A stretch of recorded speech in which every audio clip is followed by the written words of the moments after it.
okasyon. Candon City Division, tara na!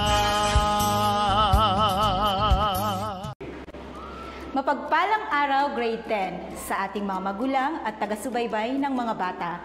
Malugod ko kayong inaanyayahan sa Tiradpas Network DepEd Candon City Teleskwela, kanlungan ng kaalaman tungo sa kausayan at kaunlaran. Ano pang hinihintay mo? Tara na!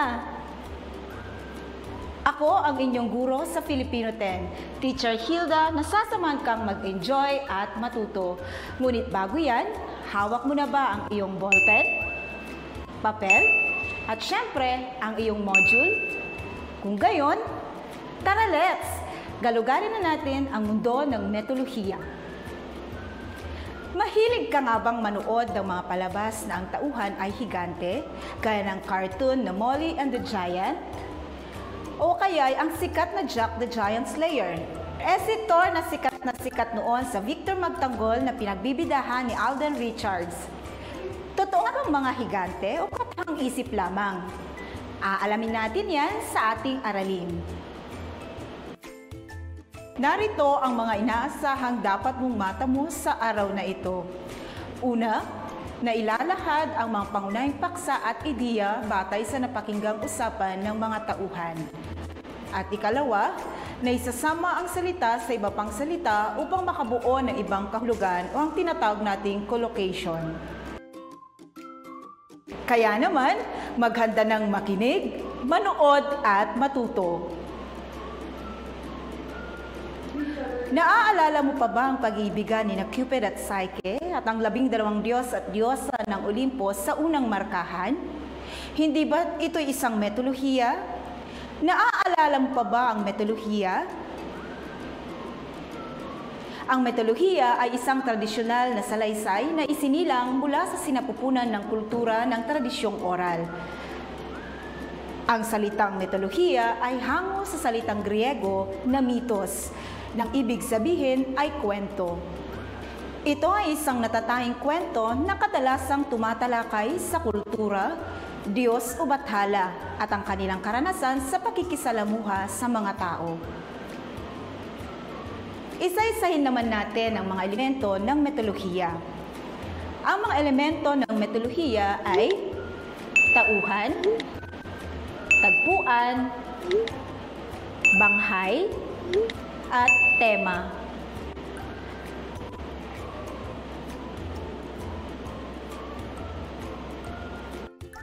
Ang mga tauhan ay mga Diyos o Diyosa na may taglay na kakaibang kapangyarihan.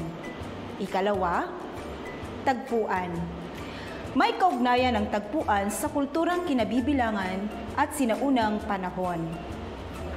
Ikatlo, banghay. Maaaring tumalakay sa sumusunod.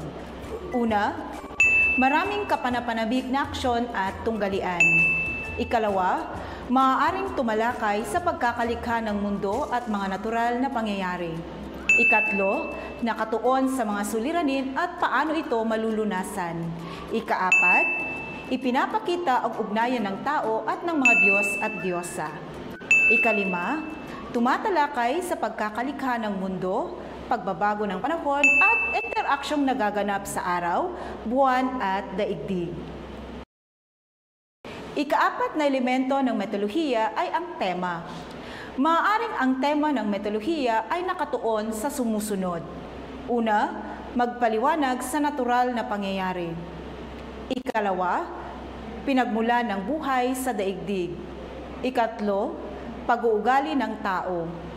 Ikaapat, mga paniniwalang panrelihiyon. Panglima, mga aral sa buhay. Ikaw ba'y may natutuhan? Mahusay kung gayon. Yung matutunghayan ang buod ng mito mula sa bansang Iceland na pinamagatang sina Thor at Loki sa lupain ng mga higante. Humanda ng makinig at unawaing mabuti upang matuklasan kung paano naiiba ang metolohiya sa iba pang akdang tuluyan at kung paano ito makatutulong sa pagpapaunlad ng panitikang Filipino. Sina Thor at Loki sa lupain ng mga higante. Naglakbay si Thor at Loki patungo sa Utgaro, lupain ng mga higante ang kalaban ng mga Diyos. Naglakbay sila sakay ng karwahe na hinihila ng 2 kambing. Dumating ang gabi, nagpahinga sila sa bahay ng isang magsasaka. Kinatay ni Thor ang 2 kambing at inilagay sa kaldero upang lutuin at ihain sa hapunan. Inanyayahan niya na sumalo ang mag-anak na magsasaka. Talfi ang pangalan ng lalaki at Rosva naman ang anak na babae. Inutos ni Thor na paghiwalayin ang buto ng kambing sa balat nito. Ngunit hindi sumunod si Talfi. Sa halip ay hinati niya ang bahaging pigi gamit ang kutsilyo. Kinabukasan, itinaas ni Thor ang kanyang maso upang bintidahan ang kambing. Tumayo ang mga kambing, ngunit ang isa ay bali ang paa sa likod. Nagalit si Thor at nanlisik ang mga mata, kaya't natakot ang pamilya. Nagmakaawa sila kay Thor at sinabing ibibigay nila ang lahat. Naawa si Thor at ang hininging kapalit ay ang anak ng magsasaka upang maging alipin. Nagpatuloy silang maglakbay at nang abutan ng dilim, umanap sila ng matutuluyan. Nakakita sila ng malaking pasilyo at doon ay nanatili sila. Sa pagsapit ng hating gabi, umuuga ang kanilang paligid at pakiramdam nila ay nag-iiba ang kanilang kinatatayuan. Tumingin sila sa paligid at nakakita sila ng isang silid. Maya-maya ay nakarinig sila ng malakas na ungol. Kinaumagahan, nakita ni Thor sa labas ang isang higante na natutulog at umuungol ng malakas. Pupukpukin na sana ni Thor ang higante nang bigla itong magising. Tinanong ni Thor ang pangalan ng higante. Skrimir ang pangalan ko. Inalis mo ba ang guwantes ko? Maaari ba akong sumama sa inyong paglalakbay? At pumayag naman si Thor. Tumingin ang higante sa kanyang baon, ngunit ito ay nawawala. Napagkasunduan nila na pagsamahin na lamang ang kanilang baon. Kaya't pinagsama nila sa iisang bag at binuhol ito. Nauuna ang higante sa kanilang paglakad dahil sa malalaki nitong hakbang. Nagpahinga sila sa isang puno at nakatulog agad ang higante na sobrang lakas ng hilik. Kinuha ni Thor ang baon nilang bag at inilis ang buhol, ngunit hindi niya maalis kaya't nagalit siya. Kinuha niya ang maso at pinukpok sa ulo ng higante. Nagising si Skrimir at inakalang may nalaglag na dahon sa kanyang ulo. Kumain na ba kayo? Sinabi ni Thor na tapos na. Sumapit ang hating gabi. Kinabukasan, Gising ka na ba, Thor? Malapit na kayo kay Utgaro Loki. Narinig ko na pinagbubulungan niyo ako na wala akong kwentang higante. nang makarating sila sa matibay na tanggulan ng teritoryo ni Utgaro Loki, sinubok ni Thor na buksan ang tarangkahan, ngunit nabigo siya. May nakita silang mataas na pader at pinanhik iyon at nakita nila ang malalaking tao na nakaupo sa bangko. Sumunod na araw ay kaharap na nila ang hari na si Utgaro Loki. Ikaw ay malakas kaysa tingin ko lamang. Anong kakayahan na mahusay kayo ng iyong kasama? Hindi namin hinahayaan na manatili rito ang taong walang ipinagmamalaki. Sumagot si Loki na mayroon siyang kakayahan na wala daw sa kanyang bibilis pa sa pagkain. Tinawag ni Utgara Loki ang nakaupo sa dulong upuan na nagngangalang Logi. Kinain nila ng mabilis ang karne at buto na lamang ang natira kay Loki. Ngunit walang butong natira kay Logi, kaya't nanalo si Logi. Sumunod na paligsahan ay ang pabilisan sa pagtakbo na nilahukan ni Talfi laban sa bata rin na si Hugi. Sa unang laban, masyadong malayo ang agwat ni Hugi. Inulit ito ng 3 beses, ngunit hindi talaga manalo si Talfi kay Hugi. Tinanong ni Utgara Loki si Thor kung anong kakayahan naman ang ipapakita nito. Sinabi nitong gusto niyang subukan ang labanan sa pabilisan ng pag-inom. Isang mahusay na manginginom ang makakaubos nito sa isang lagukan. Ang iba ay kaya ito ng 2, ngunit kadalasan ay nauubos ito ng 3 lagukan. Nilagok ni Thor ang lalagyan dahil sa uhaw na uhaw. Tiningnan ni Thor ang lalagyan, ngunit parang wala pa ring nababawas. Nilagok ni Thor ang lalagyan ng 3 beses. Nainis si Thor, kaya't binitawan ito hanggang sa matapon ang lahat ng laman. Pinasubok si Thor ng isa pang laro. Nabubuhatin niya ang higanteng pusa. Paalamang ng pusa ang naiangat ni Thor. Wala kang laban sa amin dito. Wala kang... Hindi sumuko si Thor. Dahil sa galit niya, tumawag siya na makikipagbuno sa kanya. Tinawag ni Utgara Loki ang kanyang kinalakihang ina, si Ellie, upang lumaban ng wrestling. Natumba si Thor at pumagitna si Utgara Loki at nagsabing itigil na ang labanan.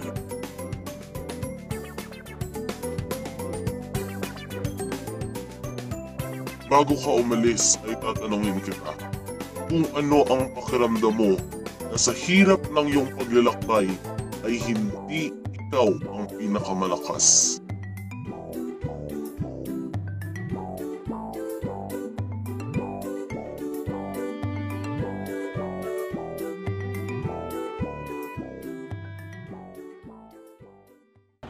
Nagustuhan mo ba ang iyong napakinggan? Mainam kung gayon. Matapos mong mapakinggan at mapanood ang mitolohiya, alam kong handa ka nang isagawa ang isang gawaing lilinang sa iyong talasalitaan. Magbigay ng mga salitang maaaring maisama sa punong salita upang makabuo ng iba pang kahulugan. Ang unang halimbawa ay naibigay na para sa iyo. Ang punong salita na inyong makikita sa inyong screen ay ang salitang tubig, na kapag idinagdag ang mga salitang alat, ulan, kanal, at pampaligo, ay nagkakaroon ng ibang kahulugan. Ngayon, ikaw naman. Ang susunod na punong salita ay buhay.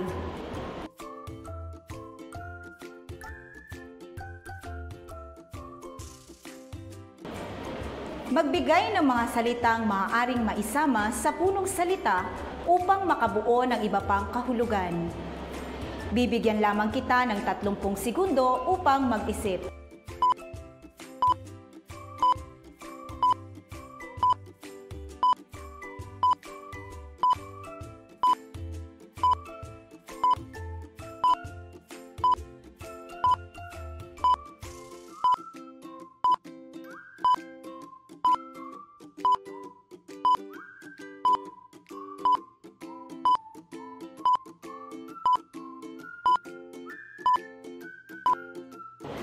Ano-ano ang mga salitang iyong naisip na maaaring maiugnay sa punong salita upang makabuo ng iba pang kahulugan? Kung ang sagot mo ay ang mga sumusunod, ikaw ay tama. Kaya't masigabong palakpakan para sa iyong kahusayan. Ang susunod na punong salita ay kwento. Magbigay ng mga salitang maaaring maisama sa punong salita upang makabuo ng iba pang kahulugan.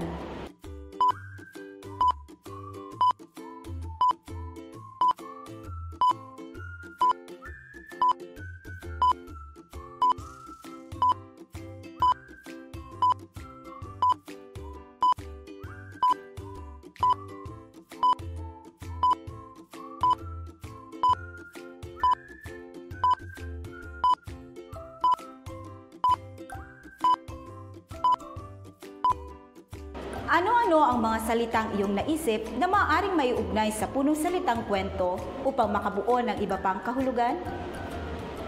Kung ang sagot mo ay ang mga sumusunod, muli, ikaw ay napakahusay.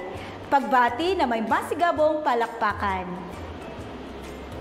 May natutuhan ba kayo grade 10 sa ating makabuluhang gawain? Magaling! Kung ganon, ngayon ihanda ang inyong sagutang papel para sa ating susunod na gawain.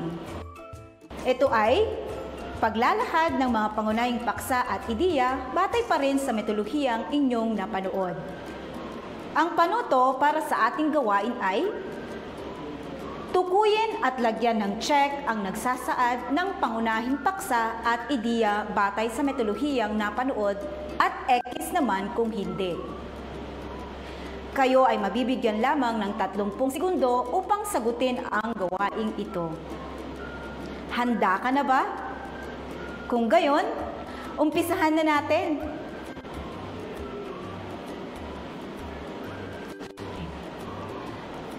Nagalit si Thor sa pamilya, ngunit naglubag ang kanyang kalooban.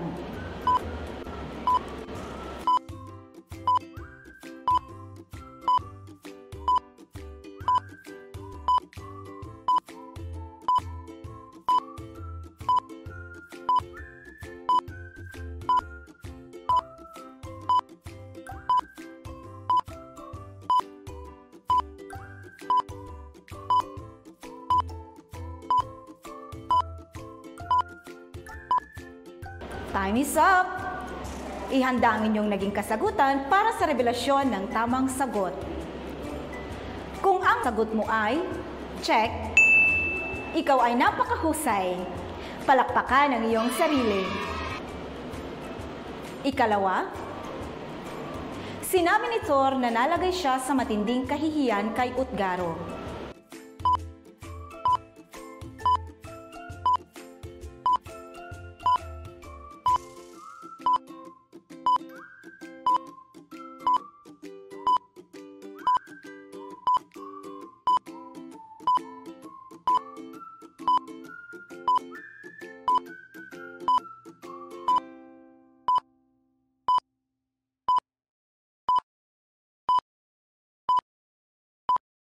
At ang tamang sagot ay check!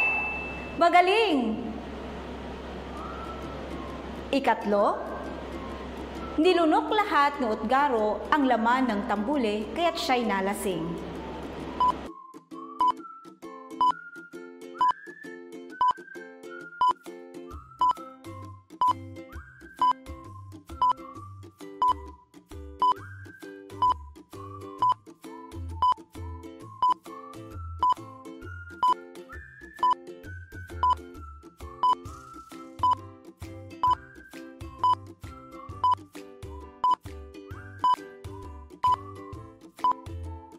At ang tamang sagot ay X.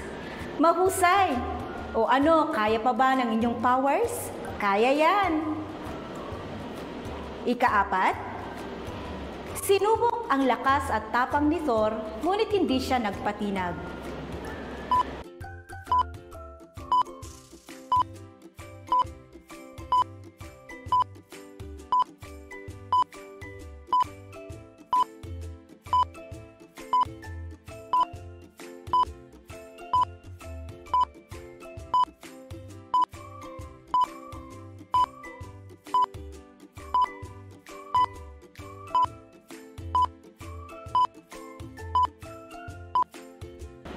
ang iyong sagot ay check, ikaw ay tama. Ikalima, ipagtanggol ang kuta gamit ang anumang paraan upang ito'y pangalagaan at proteksyonan.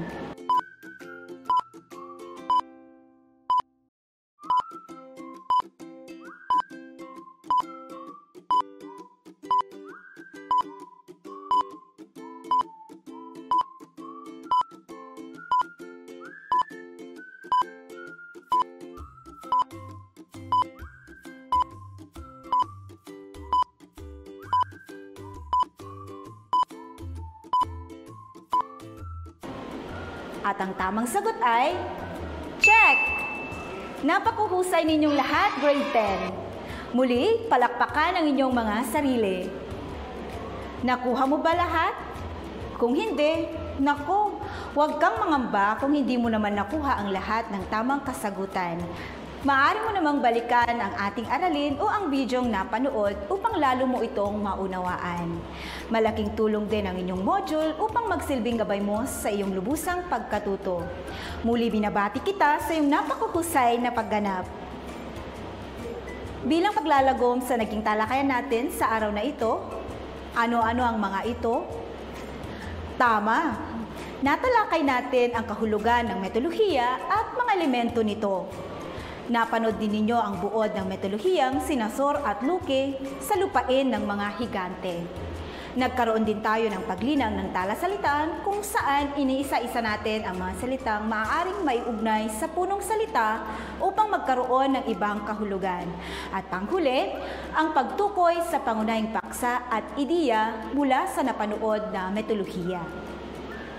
At bilang kasunduan natin, muling balikan ang metolohiyang napanood at ihambing ang napanood na metolohiyang sina Thor at Loki sa lupain ng mga higante at sa metolohiya ng mga Pilipino na pinamagatang Rihawani. Gamitin ang diagram na nasa inyong module sa paglalahad ng pagkakaiba at pagkakatulad ng dalawang metolohiya.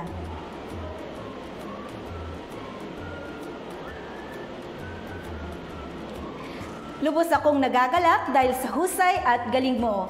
Binabati kita sa matyaga mong pagsama sa pagtalakay sa mga aralin. Alam kong nakapapagod maglakbay. Ngunit sulit naman, hindi ba? Dahil matagumpay mong natutuhan ang mga dapat mong malaman sa metolohiya ng bansang Iceland. Sa puntong ito, pansamantala muna ako magpapaalam grade 10 at ihanda mo ang iyong sarili para sa susunod mong pag-aaral sa ikalawang sesyon ng ating panitikan.